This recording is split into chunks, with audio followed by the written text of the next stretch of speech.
Channel වල අවුරුදු programme වලට නළු නිළියෝ යනවට ගෙවනව කියලවත් දන්නැති මෝඩයෝ රැලක් ඉන්නේ. එක චැනල් එකක් නැති වුණා කියලා මට කන් අඳින්න නැති වෙන්නෑ. ජනප්‍රිය නාලිකාවට රංගන ශිල්පී මේධා ජයරත්න ප්‍රසිද්ධියේ බැනවති. මෙන්න දැන් සමාජ මාධ්‍ය කැළඹූ සිදුවීම.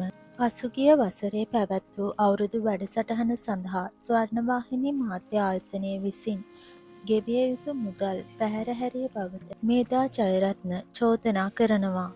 එසේම තමන් විසින් මේ සම්බන්ධයෙන් කතා කිරීමට ඉදිරිපත් වී ගෲප් එකක් සාදා එම මුදල් ලබා ගැනීමට මැදිහත් වූ බව ඇය පවසනවා.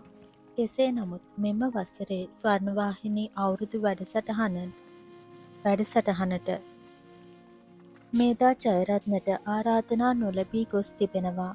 ඇය මේ ගැන සමාජ මාධ්‍යයට මෙසේ ආන්දෝලනාත්මක සටහනක් එක් කිරීම කාගෙත් කතාබහට ලක් වුණා. ගිය අවුරුද්දේ ස්වර්ණවාහිනී අවුරුදු ප්‍රෝග්‍රෑම් වල සල්ලි නොදුන්න නිසා අනිත් අයගේ ඉල්ලීමට ගෲප් එකක් හදලා අමාරුවෙන් සල්ලි ටික නම් ගත්තා. මේ අවුරුද්දේ ඒ බයටද කොහෙද මට ඉන්වයිට් කරලා නෑ. තෑන්ක්ස් ස්වර්ණවාහිනී. ස්වර්ණවාහිනියෙන් සල්ලි ගෙවපු නැති ගොඩක් අය මට ප්‍රයිවට් මෙසේජ් දානවා.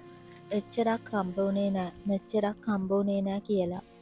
මට නම් කොන්දක් තියෙනවා එක චැනල් එකක් නැති වුණා කියලා. මම බඩගින්නේ ඉන්නේ නෑ. අනිත් එක චැනල් වල පුටු හැමදාම මාරු වුණා. අපි ආටිස්ලා අපි එහෙමයි. සල්ලි නොලැබුණු අය එකතු වෙලා කොහොම හරි ගන්න. චැනල් එකේ අවුරුදු ප්‍රෝග්‍රෑම් එකට ගෙවනවට වඩා FB මට ගෙවයි වගේ. Thanks Facebook. ඔහොම යන්. නළු නිළියෝ.